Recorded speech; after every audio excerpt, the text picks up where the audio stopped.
Doktor, doğğanıma 15 gündən ötdü, lekin süt gəlişi normada yaxşı emas. Balam doymayındırdı. Simesa ötürüb ərə vereyimmi? Balaga simes berib bir qancha muammolara sabab bo'lgandan ko'ra, ona sutini ko'paytirish haqida o'ylashimiz kerak. To'g'ri, tug'ruqdan keyin dastlabki davrda sut kamning tuyuladi, lekin tez-tez emizganingiz sayin sut ko'payadi. Birinchi navbatda fikringizni to'g'rilang. Sizni bolangiz uchun eng ideal ozuqa. Sutingiz yetishine ishoning. Suyuq yoki kam bo'lishi mumkin emas.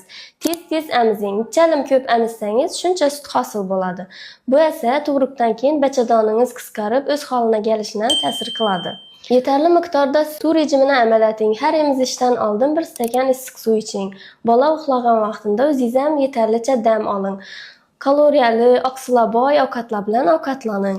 Tungi emizishlar sonini ko'paytiring. Kechqurungi 3 dan 8 gacha bo'lgan vaqtda prolaktin gormoni titri baland bo'ladi. Shu vaqtda qanchalik ko'p emizsangiz, kunduzguni shuncha ko'p sut hosil bo'ladi. Bolani noto'g'ri ko'krakka qo'yish ham sut kamayishini olib keladi. Bolani og'zi ko'krak areolasini to'liq qoplab olishi kerak. Emotsional holatingiz ham sut hosil bo'lishine ta'sir qiladi.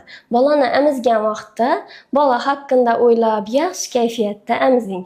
Shu tavsiyalarga amal qilsangiz, hech qanday simessiz o'zingiz sutingiz